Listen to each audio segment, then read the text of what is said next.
Welcome and thanks for joining us right here on Open Up TV, the program, The Love Wave. My name is Fabi, your host. And I'm so much honored today. I have special guests in the studios of Open Up TV on this very topic in The Love Wave, which goes that is it wise to keep your love life a secret or it's wise to expose it? Nokuba abantu omukwano maaso ne bakimanya nti nno gundi ne gundi beeyagala. Awo wenyini nyini. I'm so much honored. I just want to appreciate these people for honoring my invitation. And right away on my left-hand side, I have Mrs. Caroline Maida. She's one of the biggest YouTubers in Uganda, and she does beauty. Madam Maida, you're most welcome. Thank you. Let me ask you to say hi to the people viewing us on Open Up TV in a few seconds. Hi, I'm Karen Maila. I'm a jeweler. Oh. Yes. And I'm a Ugandan YouTuber. Okay. I'm married. Wow. For how long? 11 years. You look to be young. How come you've been married for 11 years? I'm not young as such. Kari. Yeah. Okay, you're most welcome. Thank you. As well as on my right-hand side, I have Chitibwa, the founder of Chitibwa Charity Organization. Let me ask him to introduce himself in a few minutes.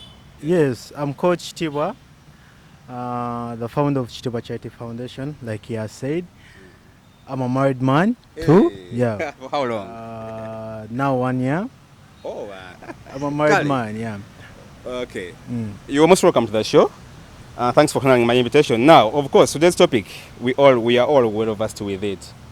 Is it wise to keep your love life in public, or it's wise to keep it a secret? In the second version, we shall be reading your comments and as well as posting your video that you sent. But as for now, let me start with Mrs. Caroline Maida. What's your take on this? To keep your relationship private. Private? Yes. Support your view. Because, like, first of all, I didn't get my husband on social media. Yeah. I didn't get him in public. Yes. So I think that's why I've been keeping my love life secret. And I'm happy with it. I don't post my husband. I don't put him anywhere on social media. And even him, he doesn't do that. Doesn't that bring about insecurities in marriage? No. We are contented. How sure are you that this guy will love you? Because nobody knows that you are in love with that person. How are you sure that this guy will love you for all that kind of time? I'm sure. Because now it's 11 years. We have 2 kids. Has been expressing his love to me. He loved me. Every time we blink our love new. So I think It's wise. it's very wise to keep it separate. You know, bwe mukiteeka mu public, abantu abalala bagenda kyeteekamu, ebigambo bigenda kutandika. But for me, sisuubira nti omuntu agenda kuveera atandika otusalako ebigambo, because in public no one knows. In private, no one knows. Like mu private bwe mubeera mu private ye, tewali bantu balala bagenda okitegeera. Naye bukasita mukiteeka mu public bwe mukitandika, omanyi social media, tuyina ba social media in-laws. Of course. Kati jjukira wano bwe mwekyawa, kyangu nnyo abantu okutandika okuboogerako ebigambo. Naye bwe muba nga temukitadde mu public, ne bwe mwekyawa, tewali agenda okumanya nti mwekyawa, tewali agenda okusalako ebigambo. So ngamba kyandibadde better. No keeping up private. Yes. Chitibwa, you heard the lady. Yes, mulidde ensonga ze. I think I don't support that. Tuwe ensonga lwaki? The reason why I don't support you, Mrs., is the day you decide to marry. I think, let me talk about the wedding day. Yeah, that's the first day we put our wives, abakazi baffe in public. Yeah. So I think that is the time we treat abakazi baffe ensi. Ebalabe kubanga lwaki tubaleetera ensi. The reason why I support the other thing of like exposing my wife oba mukube buli omu andaba mbakubeera yes is omukazi bafiringa nnyo secure nti olaba omusajja wange andaze mu bantu bonna introduce nze eri bazadde be andaze mikwano gye aba safe nnyo okubanga teri namba meka teri namba so I think naawe baawe yakera ku macha n'akuwasa oba n'agenda mu bazadde bo oba n'atwala ne bakyalibe oba baganda be babakulabe oba babalabe. I think naye yakuleetera mu public lwakuba ate mwava ku wedding day ndowooza ne mukizawa oba temwayaga akisa ku social media. It's not all about putting omukwano guno ku social media naye osobola okugamba nti no mukazi wange n'ogenda ng'okimanyi nti kitiibwa alina ki mukazi we. So I think guno omukwano toguzza nnyo ku social media wedde waliyo ba social media's in-laws. Yes, they are always there to judge naye bakazi baffe tulina obalaga ensi. Yes, nze nfiringa nnyo amaanyi nfiringa nnyo okubanga ndi wa kitiibwa nnyo okubanga mukazi wange oba bamumanyi nti oyo mukazi wange oba waliwo abamumanyi nti ono mukazi wange ate yanzalira abaana so mbeera n'amaanyi mangi nnyo okitegeera bw'abeerawo kubanze ebiseera ebisinga tabeerawo naye bw'abeerawo of course tuba tutambula ffenna bakimanyi nti ono omwami wange bakimanyi nti ono omukyala we and then naye nga omwami kyagambye okiwulidde. Yes, kyagambye ekitegeeza kyakabi omwana okulaga bakyalibo ate nze mmanyi me I know. I think you feel so proud ng'otambudde ne bbaawo let me say mutambudde mu kkubo kulaba nti yes kyogamba bw'oba mutambudde mu kkubo talina kuintroducinga nti ono mukazi wange. The good chance nze gye nnina nti abantu beeno my husband tabamanyi. Yes, tabamanyi tagenda kubeeraawo ng'agenda ng'anyumya nabo. Only his family be bantu banyumya nabo. Maybe ne family yange naye abantu abalala abasigadde just batulabula bimuyitawo bakimanyi this is couple naye tetubawa biseera okutumanya nnyo tetubawa budde okuyingira mu bufumbo bwaffe. Kati twagala ogende okuva wano nga okyusizzaamu nga okitegeera ng'okukuba abantu mu maaso bakwa ebyogamba mu my boyfriend tebamumanyi. Basebo ne bannyabo twegaatiddwako muganda waffe Mayinja James ntalabika naye agambye tajja sigaliraawo kuguna omulamwa mbu alina ensonga emuleese kasooka abe yanjule tandikiraawo. Amanya omulangira nantalabika mu bwakabaka obw'okunsi n'obwakabaka obw'omuggulu. Obw'okunsi ng'obusaako nnyama. Mbeera nsigala ndi mulangira mbalamusizaako nnyo abalabi ba Open Up TV Uganda nembebaza mwebale kutulaba nange nzize nkyogereko. Magogamba otya is it wise to keep your love life private?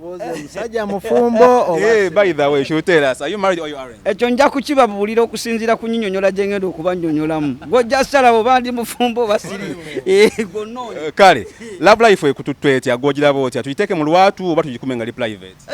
Definitely kati bwe tunaabanga twagala okugjawo bino ebintu ebyokusojjasojja oba okubojjola ku bakyala bannaffe oba okubojjola ku bunankani bw'abantu tulina ekintu okukiteeka public. Okitegeera like omuntu avaayo nga ataddewo embeera egamba nti nze ngenda kwekukuma aba alina ebintu bingi byakweka kirage mu lwatu oba onjagala ndaalaasa lwaki tondaalaasa. Wow, I'm so excited ladies and gentlemen. Caroline Maida we tunaviira one out of this ndowooza nga okyusizza mentality yo keeping your love life private. Okugiteeka mu public nze nganze maybe kiyinza okuba nga tekisobola kukyuka. Yes. Anaba nampulira zibi. By the way Caroline Kamugambe olaba omukwano guno oba kaŋŋambe kati tugenda na mulembe tuokera ku macyange dress tolina jamba ya myaka giri gireke tugende n'omulembe omulembe gwa kakati engeri ensi gye tuvugamu speed wonna akweka omusajja weeyo tomanyi bajja mulya kati kankubuulire mu bufumbo Let us not base in marriage only, but relationship or dating or what? Ekisinga obukulu kutegeeragana n'okwesigaŋŋana kyekisinga obukulu. Nati nabeera lasa beesigaŋŋana okiraba abeera lasa beesigaŋŋana. Nze nina kyenjagala asooka ategeere kiri kimu. Bw'ogaana okundaalasa nga nkukwanye n'ogaana okundaalasa oba olina abantu abalala b'oba ongasseeko okitegeera naye mubeera bafumbo naye ng'omuntu atya n'okutambula naawe kasatu nga mugatta just katimba kansiri wabaawo ekitali kituufu okitegeera omuntu wabanga akwagala ng'akakasa akwagala gamba gundi nti mba ku mitimbagano kubisa ebipande gamba abantu everyone abeere ng'akimanyi nti oyo muki muntu wange okitegeera mba nyongere n'okuteekako like security but yes kuba drive like you a woman you can make a drive to everyone n'amanyi so Fabi is mine. Yes, like by the you way, can prepare that by the way I have Katumulize kati.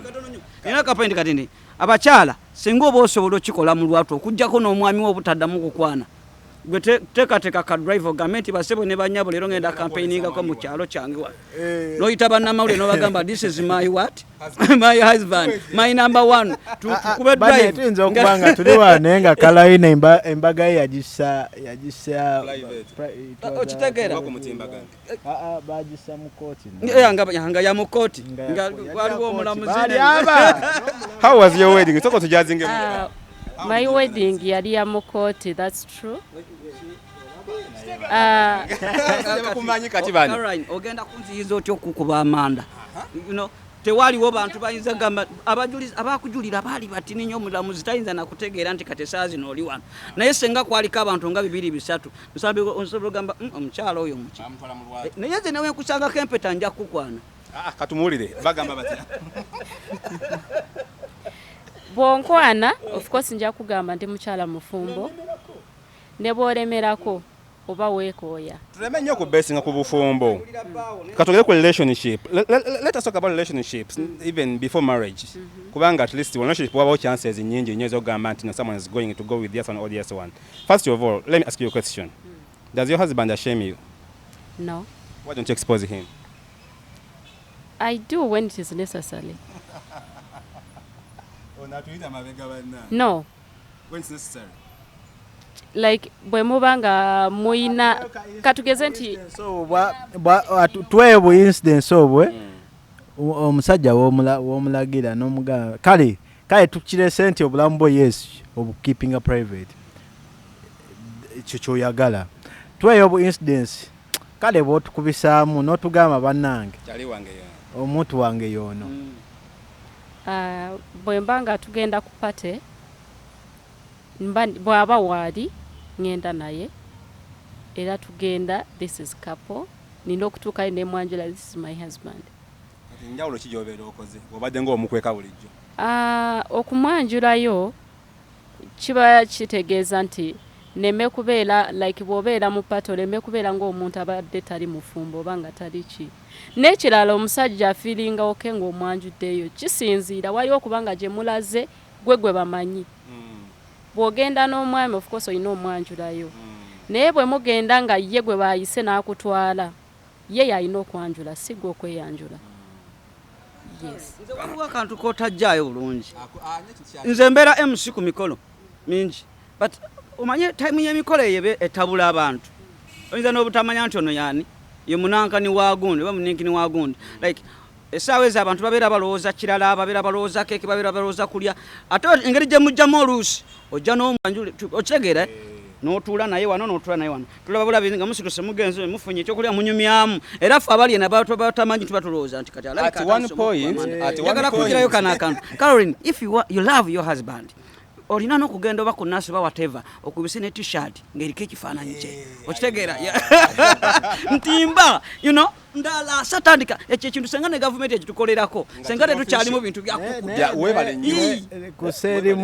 kuseerimu engeri points z'engeri gye nziwuliddemu kitegeeza mukyala akuma ebyama bye Anti ne wana akume byama akume biri Mchala bya akume kisenge. byama. There is a party. Omulaba agambye okubira ddala mu kooti. Batuyita okugenda nga bagala married people nze siri mufumbo. But never being akakiiki awo. Kubala kwennyini nakagamba let's go we pretend that we are married. Nisenga bakasanga kambadde shati ya bawako. Nga kuliko n'erinya How could I? Nantali sente. Si buli kiseera nti ogenda kwambala t-shirt eriko amannya ga bbaawo. Nayo nsonga ewulikika. Ngobero kiraze ebbanga like nga bwe tuba tutegese ebivulu ne tulanga ne tulanga kati buli muntu yena atandika okumanya nagamba wano waliwo sho wano waliwo omwami mufule ekivulu like ngo buli kaseera omukuba abantu message emu kubiri ng'osobola otusindikira nti this is my husband kanzeko ku luda lwa Caroline Maka Caroline Maida bakulu mwete mutya ddogo nanti kakati leka bakulogere kyoyagala omanye tifiri bakube kinana sisebo kulokubanga kwekyo kyenjagala kankubulire ekintu kutiitira kye kireeta n'okutulemesa ebintu ebimu kofiire ku kyoyagala njiralasiza omuntu wazimba ennyumba ennungi oba wagula emmotoka ennungi asobola okugenda ne mubufo bw'abadde takola ki omuntu wabanga akweka omwagalwawe amanye nti yatomera kintu yagwako kigwa alina ekizibu kyayagala kiralasa. I think one of the disadvantages Fabi ngolina eryami ebbi obanga olina ekyala ebbi tosobola lyanjula nkubulira amazima tosobola lyanjula ne tosobola kubeera ng'olina omukyala ngoyo nga tosobola mulalasa this is my wife this is my beautiful ate tukyagala nnyo babuli kyemulina okumanya kati nze ebbanga lyemala n'omwami si lyeringi okusinziira mmwe nti mubeera nabo buli kiseera. Yes. You spend a little time with your husband. Obudde butono nnyo bwe tubeera ffenna. Should I assume it's a reason as to why you have two children in 11 months, in 11 years? Ekyo kyo twakipulaninga. Family planning? Yes. Okay. Kuba eimu yaffe yali yakubeera n'abaana babiri. Your entire lifetime? Yeah. Omuyaye wona kugambya n'abaana basatu mu mwaka gumu yakikola. Otugambe you were married for 1 year and you have 3 children. We are married so far 1 year, right? Yeah, 1 year. With 3 children? Yes. 3 children in one what? In 1 year. Kitegeza yakubawo balongo basatu mulundi. No, babadde mu relationship nga tebana bakutukuza bufumbo bwa. Cohabiting. Marriage. Naye ate official they were marriage 7 years. They were in the scene before official marriage. Yeah, of course. Kale, ekyokubiri banange, one of the disadvantages as to why we shouldn't keep our life in public. Waliwo kye tuyita exiwo oba muwadde opportunity. Because okuyingira mu relationship yamu. Njagala kumenyamu mayinja kayisaaga yakeerabira. Mu mukwano temubeera kibi. Temubeera muntu mubi. Musajja mu mukwano temubeera mubi. N'omubi w'obanga wagudde mu mukwano naye aba mulungi. Leka tikankubuulireko eri abantu be tutagwa nabo mu mukwano netugenda nabo nanti kamunyonyole lwaki wekiva leka wekiva eri abantu be tutagwa nabo mu mukwano netugenda nabo mu kwegatta by mistake obaddewo pate n'ogenda ofuna omuntu awakazikiza kakute ogenda okulaba ng'ebintu bikoze eki like ng'atandise okugamba nti wayo kimanyi nti ekintu kyakwatayo olaba w'oyingira mu kintu ogenda okuddamu okwetegereza omuntu gwe wali naye okusaawa oyo gwe mwazanya naye maaki nga si ye muntu gw'ogenda olaga bano nti banange this is my what okitegera kyengezaako okugamba ekyo ne babatwaliraawo ate oluusi ebyo ebintu biremerako nnyonyo Karo abantu bano bagambe ku kyagenda okwagala ne sijja kumwagala okitegeera nja kubanga every time mulaba nga aliko ekikyamu okitegeera aliko ensobi so every time majja kubanga abalinga abakuwa amagezi nga bakugamba naye lwaki watwalamu oyo abantu bakumalako emirembe for why ekitegeera kyenbadde kyenkubuuza kitegeeza akumi when you keep your love life private togenda kufuna such kind of insults bonga jaga mama of all people naye watwalamu kutwalo oyo nza Caroline mutuufu katika kubule nze n'emikwano gyange sibawa budde kumbuza bintu bikwatagana n'obufumbo bwange nedda waliwo ebintu ebikwatagana n'obufumbo byoba toyina kunyumya n'emikwano gyo That's different from this. That's different from this. Some ladies oba mubami abamu ebimu ebitasobola kunyumizibwa nga tutuse mu katimba k'ensiri mukyala wange awogana nnyo oba omwami wange asinda nnyo like ebintu ebifaanagana wetu naye waliwo ebintu ebimu by'osobola okugamba nti banange omanyi tugenda naye nze I have a what? I have a partner. Kati oli nabeera nga baddazeemu n'omutima yakulabye nga alinnye kakyala kano gake mugenda mu outreach kakyala kano gakandayukidde bulungi abadde afunyemu ekirowoozo ganga omukubye ebbomu tenina bannange omuntu yes come naye waliwo ebintu by'otasobola kukola ki kwogera nti mwami wange ayeebaka n'agwa bwe mba nga neeyanjula nga neeyanjulira omuntu nkugamba bulungi nze Karomaila ndi mukyala mufumbo nina abaana yes sisobola ekyo kikola omuntu ajje awalampa olusozi lw'amanyi ne bw'oluwalampa omusajja yesaawo yonna oba omugambye nina abasajja babiri oba ebimulya n'abaana muna naye tebimulya kasita obanga omulabikidde bulungi ye abatafaayo naye gwe kyolina okukola kiri kimu kwongera ekyo kukinyweza. By the way nga Mayinja Jimmy yes njagala nnyo omukwano ne ngukuba abantu naye ngenda kuddako ku katono nnyo ewa Karomaila. Yes, ngenda kusarako keddiro nze yes nze njagala nnyo okusupportinga omukwano nakera ku makya ne ngenda ne mpasa mukyala wange ne mujja mu bazadde be neera ndi naye yes buli omu akimanyi nti tuli bafumbo buli omu akimanyi assessment ogiwulidde buli omu akola ki buli omu akimanyi naye waliwo ate byesasobola kaŋŋambe oba kola ng'oyo omukyala byagambye omukyala agambye love life ye tagenda gigamba buli omu yes asobola okusanga mukubo n'agamba nti no ono ebba wange ono eki naye love life ye tayagala gisa nnyo ki reason gye yali mpadde yali badde yeeno wulira reason gye mmadde nsuubira ye okumpa yali badde weeti fine omukyala amwagala omu naye reason gye mbadde nsuubira esingawo amaanyi ndowooza yali badde first car. Welcome back from the short break. You are still in the Love Wave here on Open Up TV with me, Fabi, your host. I'm still with Karomaila. I'm still with Chitibwa, the founder of Chitibwa Charity Foundation, as well as Mayinja James. Ntalabika.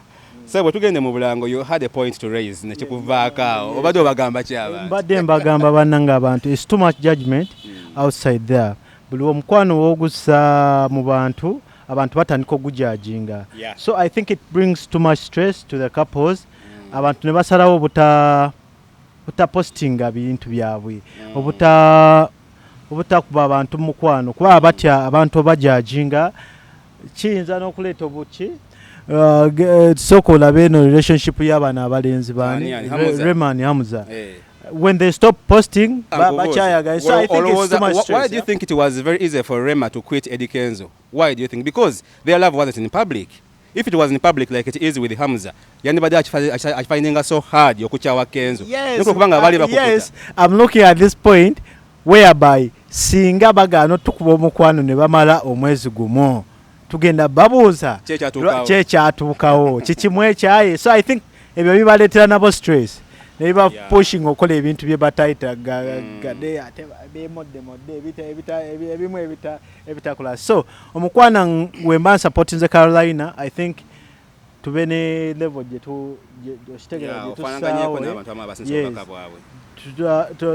tube ne level gye tusaawo nga if it is necessary to say if it is not necessary to chireke just as she said earlier okuleka stress too much stress mama katawulira bulungi of course mpulira bulungi njagala nnyo okubeera ekyokulabirako mu bintu ebimu kigambo muntu kukwana muntu n'atagambako mikwano gye kyabulabe nnyo kitta n'okutta sikulimba kubanga gwe ojja kubeerawo ng'okukuta n'omuntu olowooza oliyo otya naye ng'abantu abamuli mu mugongo batya bangi ekyo ekintu kya bulabe ekirala tandika ekintu kino gw'okivuga abantu abalala bajja kulabirako bajja kwegomba otandika okugabagambe nti ebanange kakati ono wama agoberedde Mr. Valentino okitegedde naawe obeere wakubiri mu abo abakoze ekikolwa ekyobuzira mu mukwano nti omuwala lw'omufunye n'otandika omulalaasa n'oteeka n'ebirango ku leediyo n'ogaba bannaye twakwanaganya n'eggundi siraba muntu yenna yenna akola ki amugendako okitegedde ekyo kigenda kuyambako ekintu ekisingira ddala okuleeta obuzibu mu bintu bino ebyokukukuta n'omukwano birimu obulwadde okitegeera birwaza naye omuntu tandika okulalaasa omuntu nti banenakwanya gundi abantu bakuyambeko nti egyogenze wafu ensonga sebo nedda nsobola okugamba nti omuntu okugamba nti eyo vaayo oyo mukagundi kigenda kuyamba kigenda kuyambako naye buli wokukuta nnyo bwoti nokukuta ennyo atomera n'akikuba bukubira ku nduulu. Caroline Maira, si kugamba nti omukwano ogwange gwa kukuta era muyanga bakukuta tewali enjawulo kukuta mikwano gyange bakimanyi ndi mukazi mufumbo naye kyenagambye nti nteekako distance eyo ekyakozesa embaga mu kooti ekyankozesa embaga mu kooti yali decision yaffe nange nagenda nkwana akaana nkazaalemu omwana mbagambe twakola embaga mu kooti. Ekisooka omwami wange si Munnayuganda kyekisooka no tewali omwami wabba mubbe kankubulira ekyewuunyisa nze olunaku omwami wange lwe yaproposinga twali ku airport mu public bonna baaliwo kamera zaaliwo ebyo sisobola kujjukira nti kamera zaaliwo batezaaliwo zaaliwo kuba byatambulako nabiraba nowulira ng'ofa ya nempulira nga nfa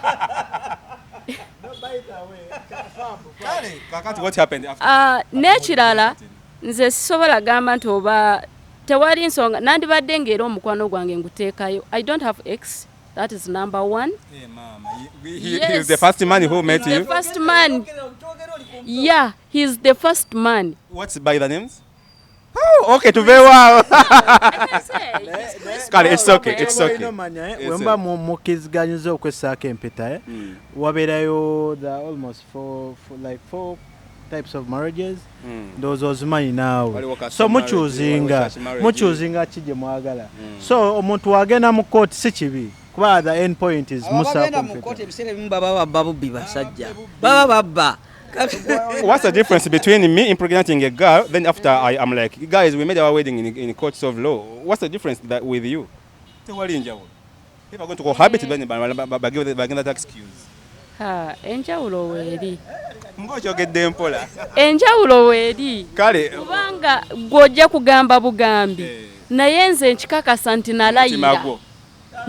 Kale, we want to go into people's opinions. Abantu bambi basendesa opinions zaabwe. Before we go okusoma views z'abantu. Njagala okwemaka current situation gye tulimu. Still ngenda supporting a Carolina nti kati abantu bategeka embaga. Ne bayita taata we ne mama we because no njagala nti tugenda na current situation kuba supporting every point here ya court. People no longer call people on their weddings, by the way. But yewe yakolera in 11 years back ebine ebya covid tebyaliwo totujja ku mulamwa. We want to appreciate people who sent in your videos on this very issue, and I think let us play these videos from all over the world. People are sending in their views. Let us play these videos and we see what people they had to say on this very topic. Hi guys, this is Glorious Events and I'm here to join the discussion about if it's okay to declare your partner in public. It's in two ways. I think it's okay to declare that I'm in a relationship with so and so. You don't over post about your person. There are evil eyes out there looking and they might want to spoil things for you. So I'm with this person, You can just post like on birthdays, anniversaries, things like that. Then people know, oh, Gloria is with this person. I see like every day, every time, touch is so sad, but I think it's okay to make it public that you're with such and such a person. Yeah, that's my contribution.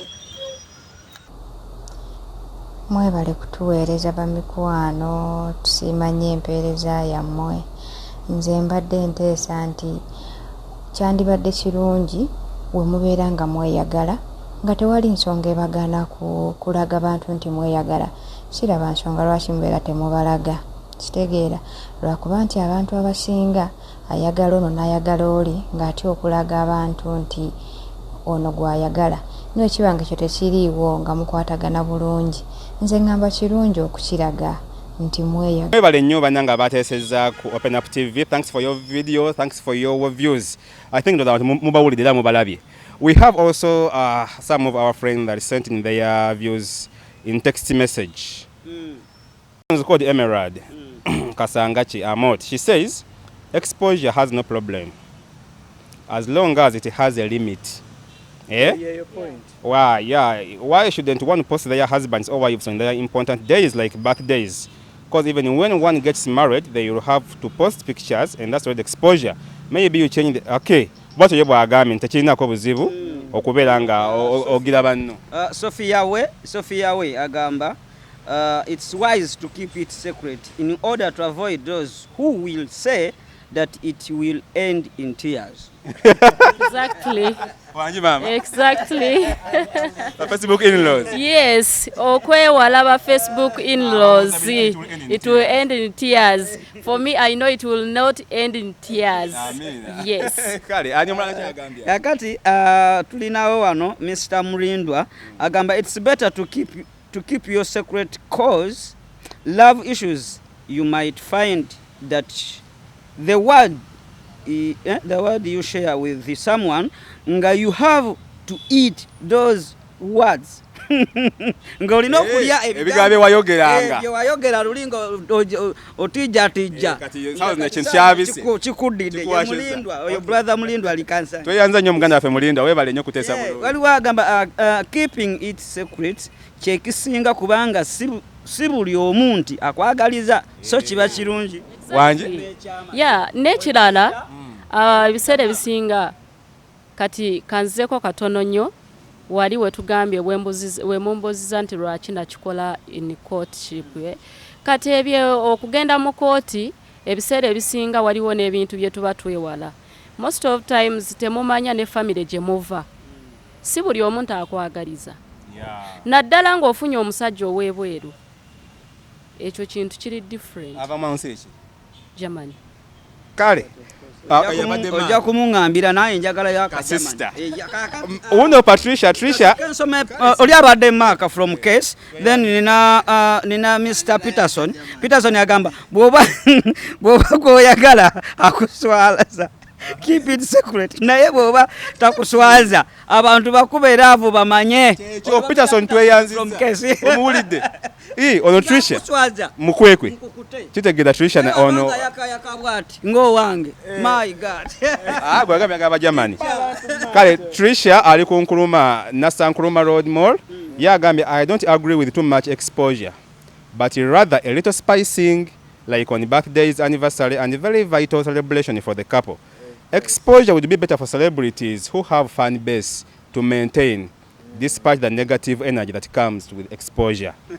Omuwulidde nti aba celebrities kati nga ba Caroline Maida, ba celebrities nga ba Mayinja, nga ba Fabi Mbufe kyangu nnyo okukiteeka mu lwatu. Kyangu buli muntu alina ekimwanguyira. Kale. Yes. Kati nze bwenzira ku life eyange. Birthdays, anniversary, ebyo byonna sina like ngojeko COVID gye tulimu sina kye nali celebrating nga ndi mu Uganda. Ntebe yogera bitugira we wali entale ezalibadde zikulumba kakati omuzima n'ogenda mbogamba airport wajeri otugamba chobanko Uganda wamasomo omuntu omula. Okay, why would you anyo omukambwe bwatyo it as a secret yet you do love that person? It's better you expose it out to the world. Oyo bamuyita Kevin kintu Kevin gwasinga mwana waliwo ekintu ekimu kyogamba singa balina bye bewala. Not every your friend nti akwagaliza ekyo kyoyina. Si buli wo family member nti akwagaliza ekyo kyoyina. Yes, nze kati kankubulire I have my cousin sister. twaliko ku mbaga ye naye omwana ya sengawe yayitawo bwati mu maaso ekyo kyo kyabaawo nkiraba n'amaaso gange bwe yatuyita mu maaso omuwala yagenda okubuuka n'agwa kuyita wano we bayita n'agwa bwe yagwa within seconds amagulu gazimba yazimba amagulu within yali asuzeewa kankusomere kano. What happened after? Teyafumbirwa? Yafumbirwa naye balina okuyita bapasita ne basooka bamusabira yali tasobola kutambula totally. Nakola emiko temukoya bannammwe n'omuzunza genda ofunye gomesi genda okimata akagoye k'akadaali omwana n'atambula. Kakati Mr. Musoke Sam agamba bwati it depends kwani gwosuubira si buli muntu nti alina okumanya love life yo abamu basunga abalala nakukubya ebyalo nakubunya ebyalo abalala nakusaasira omulala nakuwa amagezi kale kyetaagisa n'okusooka weetooloola n'omanya obanga gw'owulira wa mazima. Nakugambye abantu bawandiike mu luzungu n'ogamba mbu oluganda lwange olabye woolwanye kale nooza beebo bangi nnyo ninayo obona baddaani it's yours it's okay to expose waliwo omulala bamuyita Nancha. I think it's better when you keep it as secret in case of disappointment. You quit secretly when the public isn't aware. Is not aware. Love life, it's like an examination. We have winners and losers. Nancha Roda akolera public. No, kyo bwe kiri omuntu olina okuba nga teweeteeka nnyo mu public. Waliwo bano abakisusa era nga bwe bagambye nti Ramza ne Rema right now Rema takyapostinga kati Facebook in-laws beebuuza what happened. Kilabi yafedinze bayombye balwanye. Fabo mbade njagayisa ku comment ya Nancha Roda. Nancha Roda okolera public. But I advise you to focus on yourself. A public jiveko jitunoye. Okay bannange mubadde bali balunya Open Up TV tetuyinza kubanga tusuka wano ensonga ya kade naye dakiika emwemu buli omu. Conclusion remarks. Let me start with Caroline. Ne mayinja nine ensonga lwaki kale nze sijja kwogera kingi njagala kwebaza abalabi ba Love Wave ne ku Open Up TV mwebale nnyo bali eddala mwebale kuwagira njagala abantu mwena sijja kumenya omulundi guno sigenda kumenya naye njagala gamba abantu nti omukwano omulaalaase n'omukwano ogutali mulaalaase buli kimu kirina ekirungi kyakyo n'ekibi kyakyo. Buli lwolaalaase nnyo omwagalwawo waliwo akaseera ke kagenda okutuuka abantu beebuuze mwaddawa. Buli lwotalaalaasa mwagalwawo waliwo abantu bangi boogenda okwereetera okusumbuwa n'okumenya amakaago. Buli lwolaalaase nnyo omwagalwawo n'omukuba public waliwo ebikeme ebirala by'oba omuteekamu. Naye buli lwosiriikirira omwagalwawo oluusi waliwo by'omukola ki byomuziyiza byoba omutaasiza so kati gwe rondako wawe oyagala okuyita nze njagala nnyo oluusi wenkufuna ndowooza oba ndaalaase oba ndeke ojalalaasa yes amanya nsigadde nze kitiibwa naye kyenyinza okusemba nga mbagamba let's have a limit for everything tubeeko newe tukoma ebintu ndowooza ne public ate terina tuvuga nnyo though bw'obanga oli eyo ng'oli mufumbo kiba kirungi omukazi n'omuwana oba n'omusa mu public of course ntumiddeko mukyala wange ndaba n'abaana bange abangi abali eyo bangi omusajja tebamubalira kituufu kale Caroline Maida bannange nyamba kwano kati nnyo. Okay, conclusion remarks. abatulaba mwenna n'abatuwuliriza mwebale nnyo okunkyaza ya nfunye omukisa gw'amaanyi nnyo nsigadde ndi Karomayira wabula ntumirako omwami wange Chris Paul abimanyi ebyoluganda ya oli muyigiriza bulungi newaba kugamba nti njagala akugamba ati era ngamba nti atya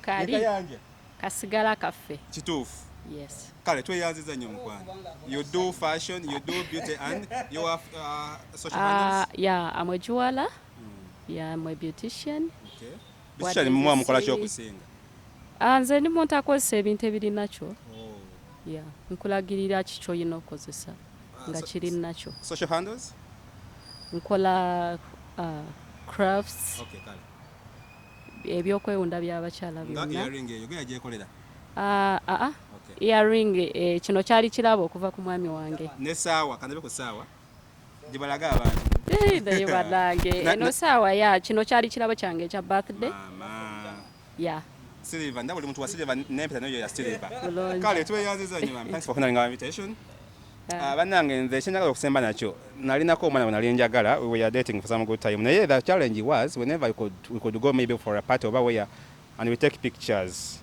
So whenever you could like, can I post this? She was like, no, please, don't post them. Atogamba namuwangazaawo era within a few time ne bamubba ne bamutwala. So I then was it's good. Abantu mulaga omukwano bakijjemu enjawulo. Nga ndabye ebifaananyi by'okugondi. Bakutwala. Omuntu osobola kumuteekayo bw'oli bw'anambuuza ne nkugamba oli brother wange so okupostinga omuntu tekikola njawulo naye akiyamba ntumiddeko ku Tricia oli awo ku Nkuluma Nasa Road Mall Joan Tricia oli awo ku Nkuluma Nasa Road Mall link webale nnyo okuba nga olaba Open Up TV Joan oli awo ku Muza.